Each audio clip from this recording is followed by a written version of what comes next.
जय श्री कृष्ण। मैं शुभांगी रांदड़ मेरे चैनल में आप सभी का स्वागत करती हूँ। आज मैं आपको भगवद गीता जैसे महान ग्रंथ के अध्यायों का स्मरण सरल हिंदी भाषा में अवगत कराने का प्रयास कर रही हूँ। ओम श्री परमात्मने नमः। ओम नमो भगवते वासुदेवाय। 7वां अध्याय ज्ञान विज्ञान योग। जय श्री कृष्ण।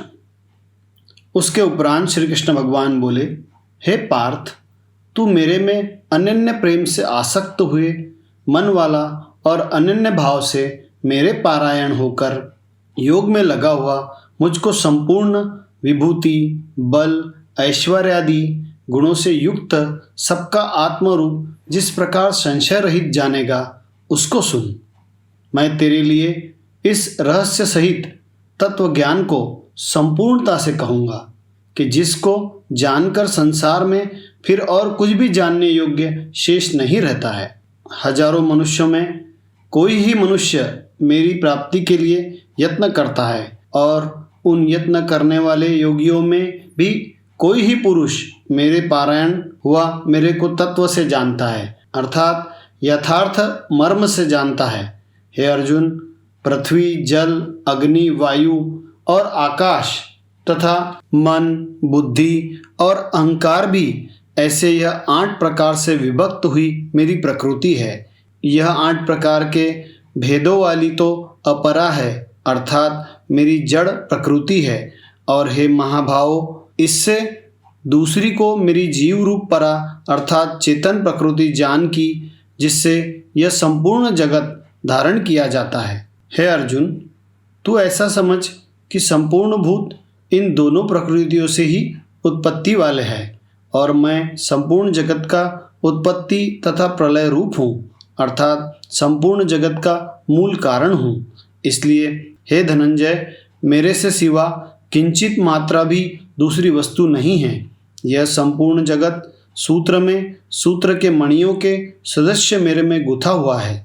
हे अर्जुन, जल में मैं रस हूँ तथा चंद्रमा और सूर्य में प्रकाश हूँ और संपूर्ण वेदों में ओंकार हूँ तथा आकाश में शब्द और पुरुषों में पुरुषत्व हूँ। पृथ्वी में पवित्र गंध और अग्नि में तेज हूँ और संपूर्ण भूतों में उनका जीवन हूँ, अर्थात जिससे वे जीते हैं वह मैं हूँ और तपस्वियों में तप हूँ। हे अर्जुन, तू संपूर्ण भूतों का सनातन कारण मेरे को ही जान। मैं बुद्धिमानों की बुद्धि और तेजस्वियों का तेज हूँ। हे भरत श्रेष्ठ, मैं बलवानों का आसक्ति और कामनाओं से रहित बल अर्थात सामर्थ्य हूँ और सब भूतों में धर्म के अनुकूल अर्थात शास्त्र के अनुकूल काम हूँ।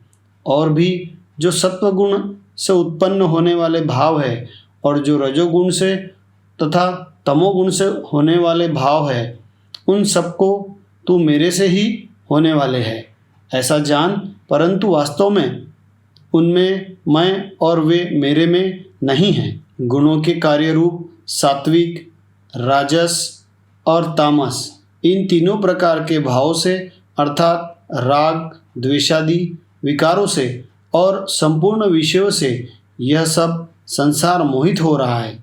इसलिए इन तीनों गुणों से परे मुझे अविनाशी को तत्व से नहीं जानता, क्योंकि यह अलौकिक अर्थात अति अद्भुत त्रिगुणमयी मेरी योग माया बड़ी दुस्तर है।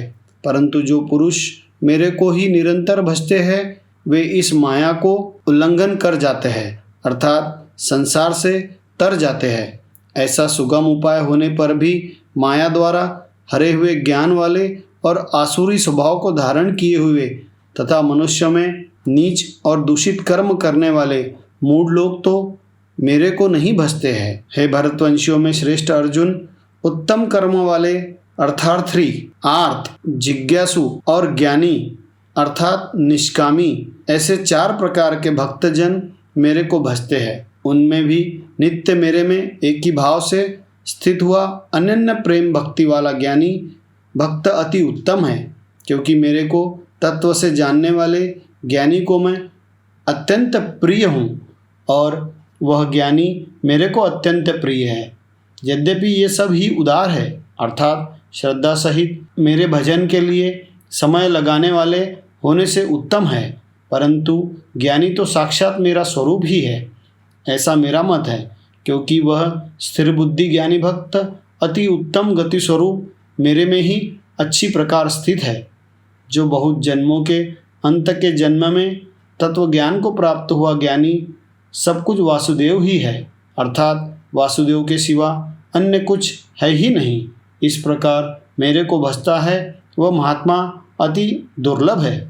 हे अर्जुन, जो विषयासक्त पुरुष है वे तो अपने स्वभाव से प्रेरे हुए तथा उन भोगों की कामना द्वारा ज्ञान से भ्रष्ट हुए उस नियम को धारण करके, अर्थात जिस देवता की पूजा के लिए जो नियम लोक में प्रसिद्ध है उस नियम को धारण करके अन्य देवताओं को भजते हैं, अर्थात पूजते हैं। जो सकामी भक्त जिस देवता के स्वरूप को श्रद्धा से पूजना चाहता है उस भक्त की मैं उस ही देवता के प्रति श्रद्धा को स्थिर करता हूँ। वह पुरुष उस श्रद्धा से युक्त हुआ उस देवता के पूजन की चेष्टा करता है और उस देवता से मेरे द्वारा ही विधान किए हुए उन इच्छित भोगों को निसंदेह प्राप्त होता है, परंतु उन अल्प बुद्धि वालों का वह फल नाशवान है तथा वे देवताओं को पूजने वाले देवताओं को प्राप्त होते हैं और मेरे भक्त चाहे जैसे ही भजे शेष में वे मेरे को ही प्राप्त होते हैं। ऐसा होने पर भी सब मनुष्य मेरा भजन नहीं करते। इसका कारण यह है कि बुद्धिहीन पुरुष मेरे अनुत्तम अर्थात जिससे उत्तम और कुछ भी नहीं ऐसे अविनाशी परम भाव को अर्थात अजन्मा अविनाशी हुआ भी अपनी माया से प्रकट होता हूँ।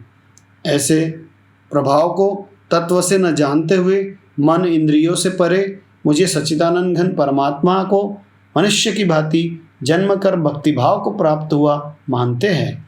अपनी योग माया से छिपा हुआ मैं सबके प्रत्यक्ष नहीं होता हूँ, इसलिए यह अज्ञानी मनुष्य मुझ जन्म रहित अविनाशी परमात्मा को तत्व से नहीं जानता है, अर्थात मेरे को जन्मने मरने वाला समझता है। हे अर्जुन, पूर्व में व्यतीत हुए और वर्तमान में स्थित तथा आगे होने वाले सब भूतों को मैं जानता हूँ, परंतु मेरे को कोई भी श्रद्धा भक्ति रहित पुरुष नहीं जानता। क्योंकि हे भरतवंशी अर्जुन, संसार में इच्छा और द्वेष से उत्पन्न हुए सुख दुखादि द्वंद्व रूप मोह से संपूर्ण प्राणी अति अज्ञानता को प्राप्त हो रहे हैं, परंतु निष्काम भाव से श्रेष्ठ कर्मों का आचरण करने वाले जिन पुरुषों का पाप नष्ट हो गया है वे राग द्वेषादि द्वंद्व रूप मोह से मुक्त हुए और दृढ़ निश्चय वाले पुरुष मेरे को सब प्रकार से भजते हैं। जो मेरे शरण होकर जरा और मरण से छूटने के लिए यत्न करते हैं वे पुरुष उस ब्रह्म को तथा संपूर्ण अध्यात्म को और संपूर्ण कर्म को जानते हैं। जो पुरुष अधिभूत और अधिदैव के सहित तथा अधियज्ञ के सहित सबका आत्मरूप मेरे को जानते हैं, अर्थात जैसे भाप, बादल, धूम, पानी और बर्फ यह सभी जल स्वरूप है, वैसे ही अधिभूति, अधिदैव और अधियज्ञ आदि सब कुछ वासुदेव स्वरूप है। ऐसा जो जानते हैं वे युक्त चित्त वाले पुरुष अंतकाल में भी मुझको ही जानते हैं, अर्थात प्राप्त होते हैं। श्रीमद् भागवत गीता रूपी उपनिषद एवं ब्रह्म विद्या तथा योग शास्त्र विषयक श्री कृष्ण और अर्जुन के संवाद में ज्ञान विज्ञान योग नामक 7वां अध्याय यहाँ समाप्त होता है। जय श्री कृष्ण।